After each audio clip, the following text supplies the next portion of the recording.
So hello guys. I think we are recording here. Um yeah, we're all good.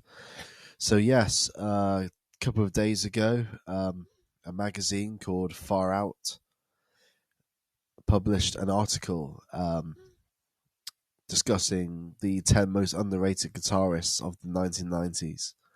So this is about the guitarists who rose to prominence from that decade. Some of them continuing on much further into the 2000s, 2010s, and now in the 2020s. But yeah, this is the guys from like the underground rock scenes, which is really cool. Obviously, I'm hoping for a big shoegaze representation here. As well as going to be the usual kind of grunge kind of players and the American alternative rock stuff. There's going to be a lot of that in here. But yeah, so let's get on with it then. So what they think is, so number 10, I've never heard of this guy, Blake Schwarzenbach, or Schwarzenbach, however you want to pronounce that. So while the Jawbreaker frontman is certainly a punk guitarist prone to chugging power chords, the way he stretched a formula by towing the lines between melody and raw noise and anger and despair is an absolute triumph. His over with trio is brimming with highlights from early moments like Want and the anthemic Boxcar to his later outwardly emo efforts found on Dear You, such as Jet Black and the thunderous Basilica. A veteran of potent riffs and consonant chords, if Schwarzenbach's work with Jawbreaker isn't enough to convince listeners of his might, then his work with Jets to Brazil will. Look no further than the attention-grabbing Chinatown and the autumnal acoustic of Sweet Avenue. The closing solo of the latter is utterly exquisite. So yeah, a guy I never heard of. Jawbreaker kind of rings a bell, but I'm guessing they are sort of early 90s punk, sort of coming out of like Fugazi and Black Flag. I guess they're coming, probably sounds to me like it's like a SST influence kind of guy. The SST label, which had like Black Flag and Minutemen and Bad Brains, Husker Du. Yeah, those guys. Probably someone influenced by them. Who's the other band on there? So I read the SST book quite recently, like last year, something like that. There's a few other bands that I'm missing as well from that list.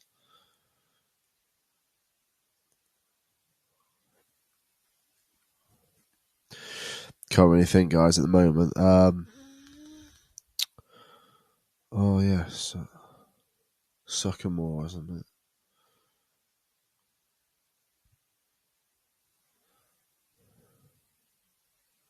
Oh yeah, Sacharin Trust. That's another one. But yeah, so that's number 9. 10, I mean. So number 9, Robin Proper Shepherd. I've never heard of this guy. I mean, yeah. The 1990s produced many criminally overlooked groups, with The God Machine one of the most notable. In my book, they're one of the most potent rock trios of all time, finding a perfect middle ground between tangible industrial metallic heaviness and emotional force. Unlike any band you've ever heard, each member brought something vital to the fold. Unfortunately, their story came to an abrupt end after the tragic death of bassist Jimmy Fernandez in '94, with just 2 albums to their name. While frontman Robin Proper Shepherd is probably most remembered for his pained vocal delivery, his crunching guitar work is also the cause of celebration. A master of simple but effective chord progressions, biting riffs, and otherworldly textures, the way he and Fernandez dovetailed was one of the band's most substantial facets. Ego, the EP version of the Desert song and the Tremolo song are perfect places to start for newcomers. Utterly haunting. So here we go, Andy Bell at number 8. So yes, the first of the shoegaze representation here. And yeah, I mean, I've always rated him, but Andy Bell to me, obviously Ride are like the band for me. They are probably my favorite band, the band that got me into the genre. I mean, I would say Mark Gardner really as well is just as important to that Ride sound. I think Mark Gardner provided most of like the big effects, really, whereas Andy Bell was more of a lead player. I mean, he did rhythm too, but you think about Mark Gardner, the kind of the cutting tremolo he uses on Unfamiliar, that's provided by Mark Gardner. Also, Polar Bear, the tremolo and phase effect, that's Mark Gardner. Mark Gardner does a lot of the flanging and the chorus, and I mean, he does some great stuff with effects. I mean, I would say that Mark Gardner is probably more interesting with effects than Andy is. But, Andy Bell, he's a funny one. It's like the way he joined Oasis and stuff, and BDI. And I mean, BDI was just such a low point for his career. But it's like, he's sort of a guy, he doesn't really know what he wants to be. Like, does he want to be like a lad rocker? Does he want to be a mod? Or does he want to be like a shy shoegazer dude? It's really, he's a very like chameleon kind of character who he seems to sort of change his kind of personality that depending on what band he's in, like what personalities are around him, he kind of tries to fit the mold. But yeah, it's I think Andy Bell, I think his wah pedal work is really, that's the main thing with the Ride sound. I think the way he uses like wah and phaser together to create all that sort of like gushing kind of airy wah sound, and puts lots of distortion behind it. That was really the trademark sound, but also the reverse guitars as well. The way he uses reverse reverb to play like the reverse lines on Seagull, which is reminiscent of the whole sort of Beatles, the Byrds influence, like 8 Miles High and Tomorrow Never Knows. He replicates those studio effects really well. Obviously, in the 60s, they had to do that in the studio, but Andy Bell, using effects pedals, he's able to do that reverse guitar live. And yeah, Seagull is probably like one of the songs that really demonstrates Andy's technical ability, just how he changes it up like every time they play Seagull live, it's a bit different. The guitar solos from Andy, it's just complete like improvisation, and you can really, that's where he comes into his own, and you really get what he's all about in that song. The talent shines through in that song. Also, I mean, like Dreams Burn Down and stuff, the lead playing on that, he changes that about like every time, and it's kind of like always reminded me of like I Want to Be Adored, that kind of lead playing in Dreams Burn Down. It's that kind of like, I think it might even be like the same key as well, like that G major / E minor scale. He's using like the relevant minor to G major, which is the E minor scale.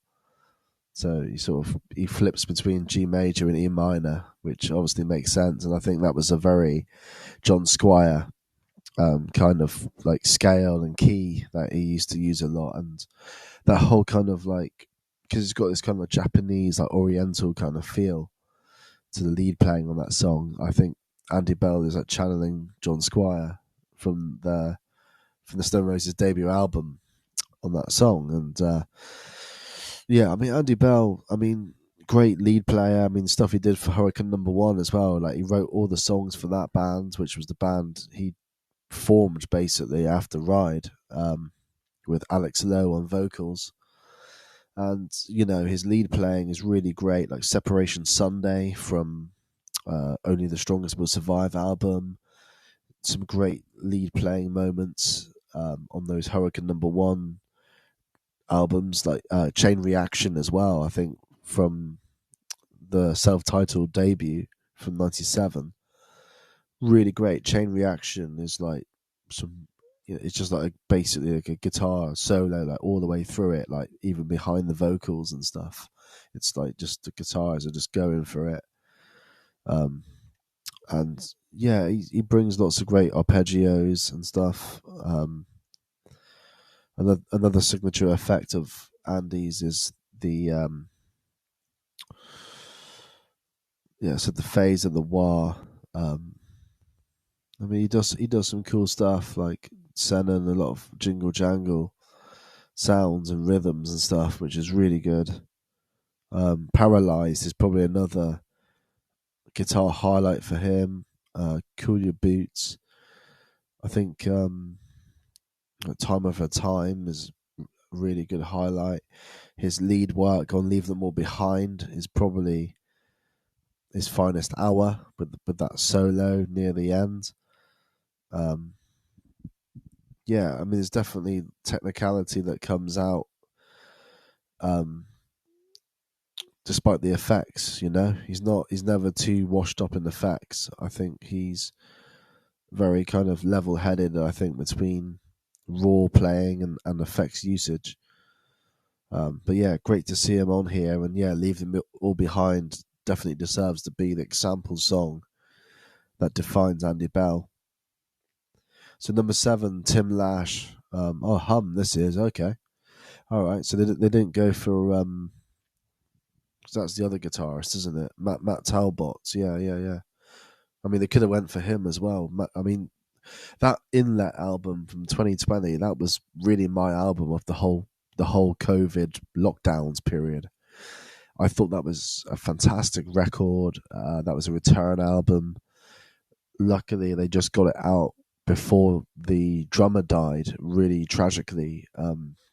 So sad, and I really don't know what happened there entirely, but the drummer passed away. Like, it was either like the same year as the release of that album, or maybe a year after. But just weird.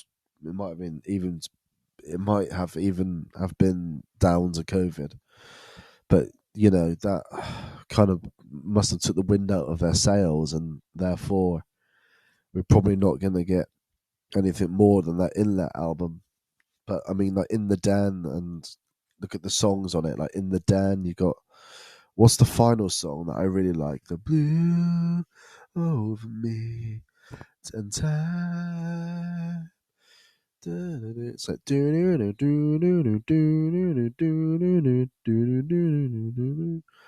oh, it's a really good song. The final song on Inlet is my favorite. I can't remember the name of it. Someone made a really good like accompanying video with it, but it was like, I think it was from the film Gravity. It was like this big sci-fi astronaut movie, and it just complemented the that song so well. Shapeshifter, is it? I think is it Shapeshifter? Space Shifter? Shape. But yeah, you know, whatever. I mean, just listen to that whole album. You got In the Den, Waves. You got Something Light. Struggling to remember like all the track names. Sorry, guys. But you know, In the Den always rings a bell. It's got that kind of freeze delay that starts it off.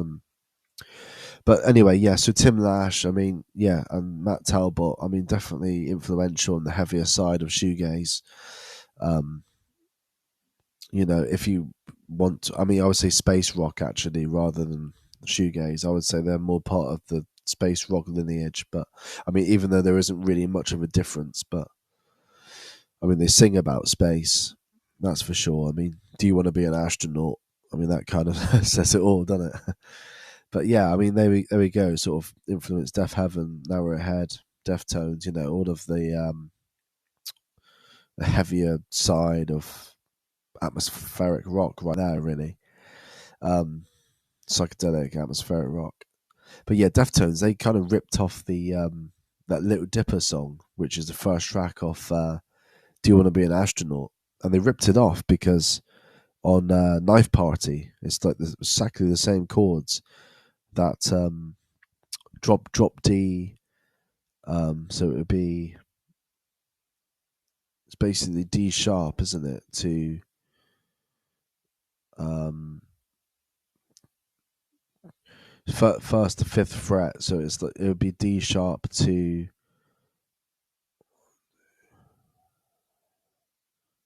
A, is it? D sharp, no, D sharp to G. That dun dun dun dun dun dun dun dun dun dun dun dun dun dun dun dun dun dun dun, something like that, isn't it? Dun dun dun. But yeah, I mean, Deftones ripped off Little Dipper with that Knife Party song. But yeah, I mean, definitely, yeah, deserves to be there. I'm really happy with that. Stars is obviously their big hit from the 90's.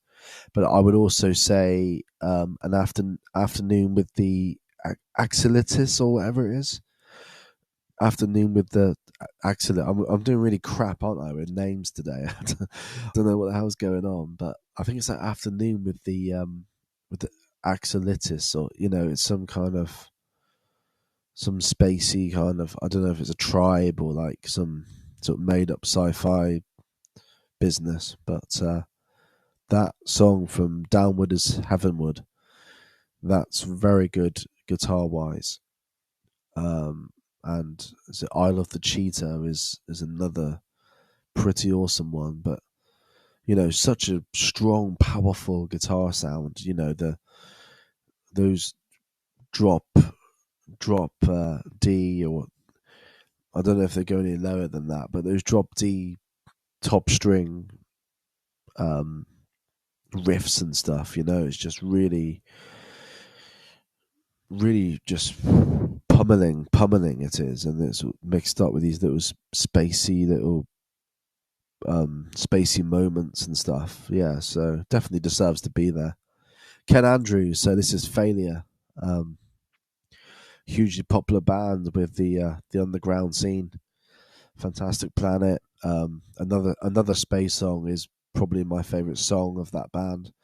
But yeah, you know, much like Swerve Driver, just another great alternative rock staple, really, of the decades, and really hasn't aged at all. You know, the production on those Failure albums, I think Ken Andrews does it himself. Actually, pretty sure he does.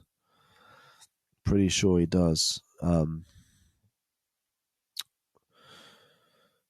But they are really interesting. Failure. Wasn't it? Dave Navarro was in that band for a while. I was watching a documentary about them, or maybe it was like Rock and Roll True Stories. It was like one of these YouTube channels, and apparently Dave Navarro from Jane's Addiction actually joined the group. Or no, actually no. Maybe I'm talking bollocks there. Wasn't it? No, Troy Van Leeuwen, I think, from Queens of the Stone Age. I think that's who I'm getting mixed up. Yeah, I forget about forget about the Dave Navarro thing. I don't know why I thought that.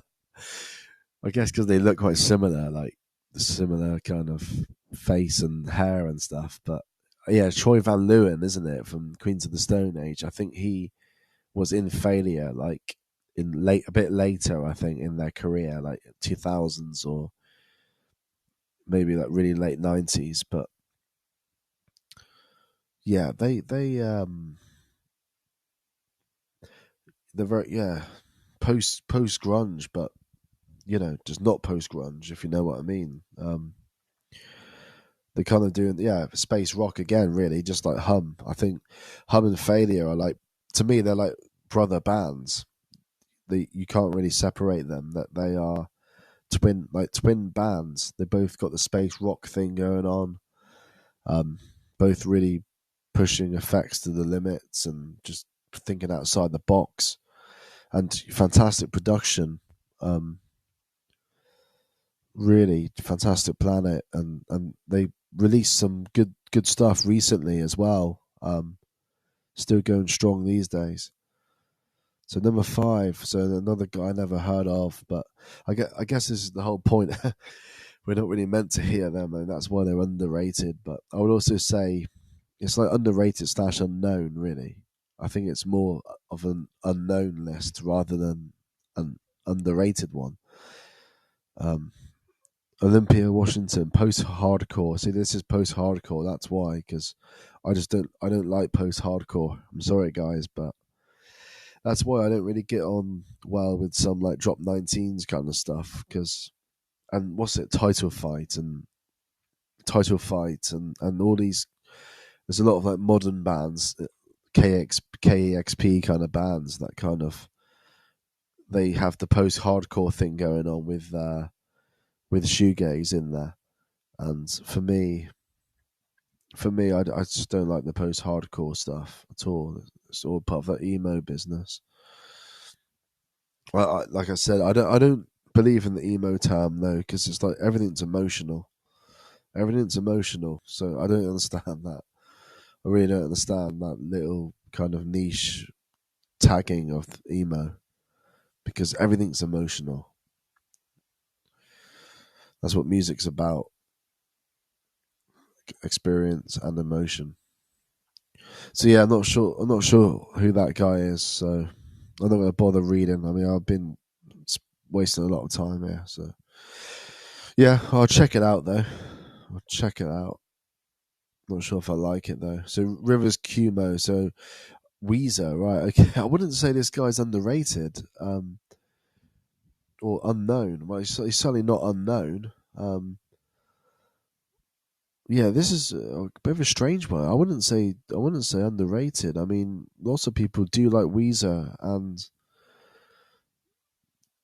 I mean, I guess maybe they're people don't really think of him as a guitar hero, do they? I suppose maybe that maybe people are underrating. He's underrated in the sense that his guitar playing is harder than what people give him credit for. I guess he's underrated as maybe people praise him more as a songwriter instead, and a vocalist. But surprised to see him in here really, because I always thought he would be quite rated. Um, yeah, my name is Jonas, and what's the other one? Obviously, say it ain't so is my other one I like. But yeah, there we go. Number 3, Stephen Carpenter. So this is Deftones then.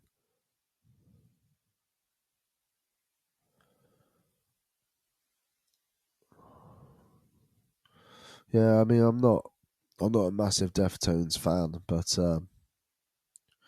I guess he deserves to be here. I wouldn't say number 3 though. I'd probably put him like number 10 or 9 or something.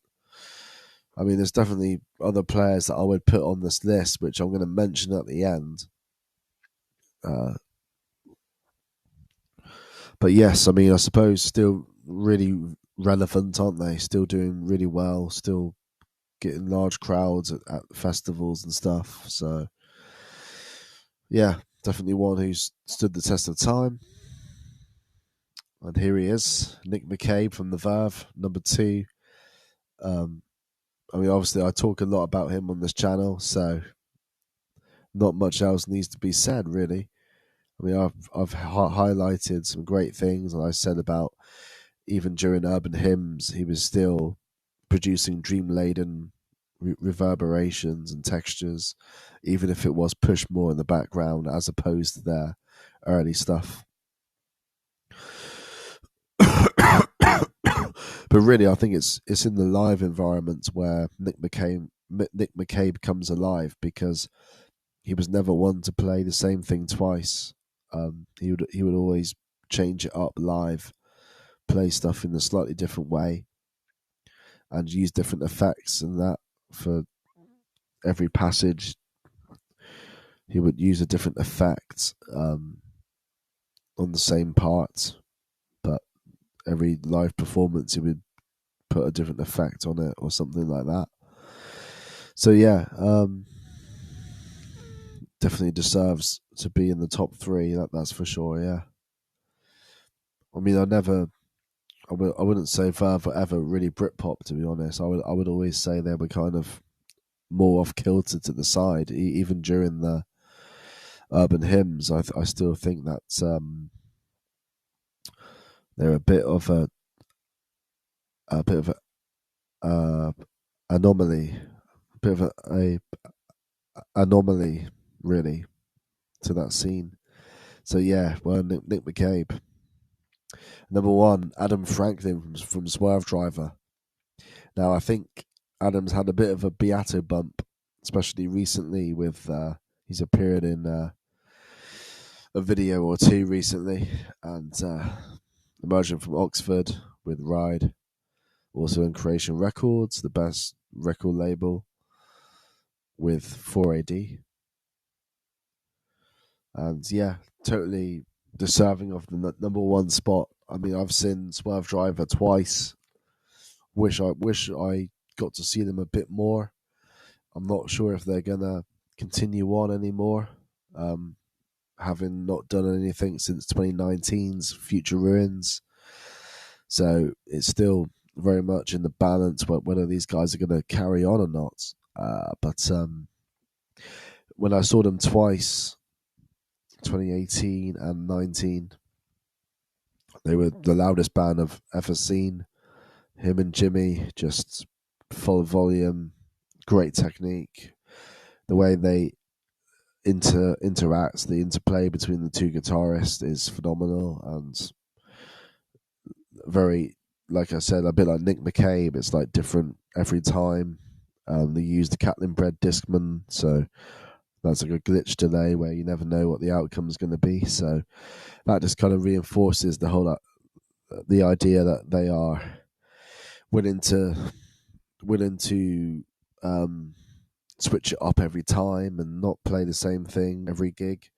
I mean, I saw them play Duel and in Leicester, and it was like a 4 minutes kind of improvisation at the end where like Adam just kept the delay pedal going, and then he was like jamming over the delay pedal, 100% feedback, and then eventually he turned it off and then started a new phrase. And yeah, they're that kind of band. You know, you watch them play Duress live, and that changes every time. They got those. They're the best when they've got those kind of jam songs like Ever So from I Wasn't Born to Lose You and I Wonder. Like those kind of open, For a Day Like Tomorrow is another great example. Those kind of open jam kind of songs is where they really thrive, because live they play something different every time. So yeah, and the tones he gets, the timbres from the Fender Jazzmaster is absolutely exquisite. I mean, that's not just effects, that's purely in the fingers as well. It's pure technique, aided by effects, and he just uses the effects to kind of highlight the quirkiness of his playing. And he's like a Jimi Hendrix kind of guitarist where he can sing and he's comfortable switching between rhythm and lead while singing, very much like Jay Mascis and Jimi Hendrix. Just one of these players where the guitar is like an extension of his body, and it's just like so natural to him, switching between vocals, rhythm, and lead playing, arpeggio kind of playing. Like he can do it all. So yeah, I mean, Sunset would be the song I would use as an example, or just any live performance is worth showing. Duel, you got Never Lose That Feeling, you got the stuff from Raised, like I already said Sunset. So you got like Sci Flyer, another classic song. Pile Up.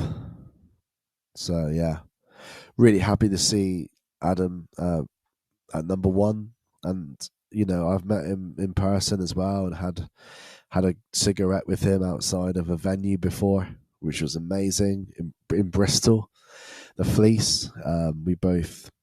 He gave me a cigarette, and we were both smoking and talking about pedals and bands and stuff like outside the gig. It was just a surreal experience, and then I met him again in Oxford outside of a Ride gig, the Ride homecoming gig at the Oxford Town Hall, and Adam was there. Just bumped into him as I was coming out of the venue, and it was, I'm like, hello again, and then yeah, we had the picture together, and we were just like, chatting all night again about the shoegaze scene and about pedals, and then Andy Bell came out. So two of these players on this list I was actually talking to. I had a really good conversation on the 3rd of December 2019. I both like, how privileged am I to be in the presence of those two, just chatting about the shoegaze scene and the indie scene, and like, it was amazing to be a bystander in that conversation. And I got their signatures and pictures and stuff, and Andy Bell got me a beer. Just like came out of the after party with a bottle of beer for me, like Carlsberg or whatever it was, Heineken. No, it was Heineken. It was, and yeah. So yeah, I've been given a cigarette from Adam Franklin, and I've been given a beer from Andy Bell. So I'm pretty much in like rock. I'm in like rock music stardom fame right here. Like I'm right in the rock star kind of circle. Cool.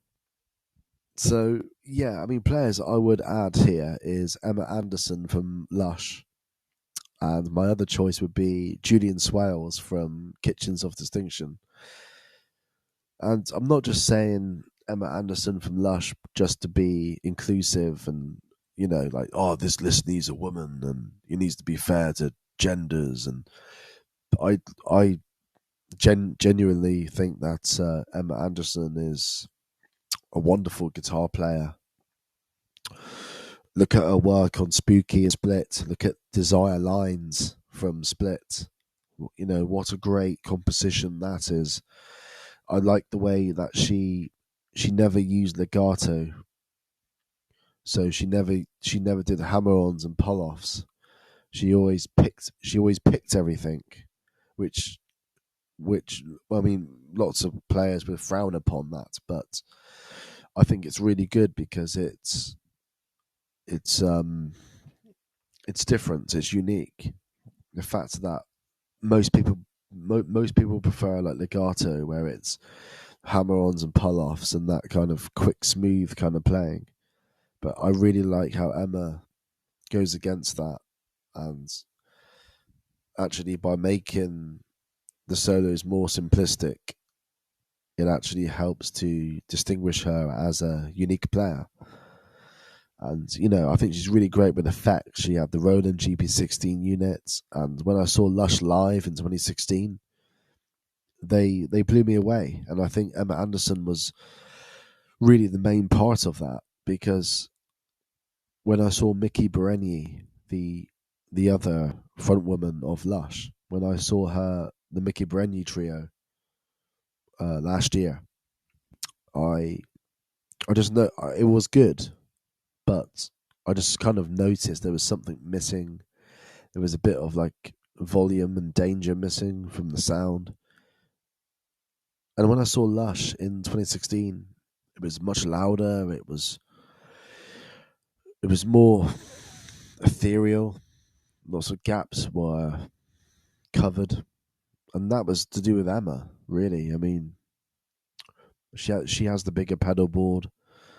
She provides really the sonic tapestry in that band.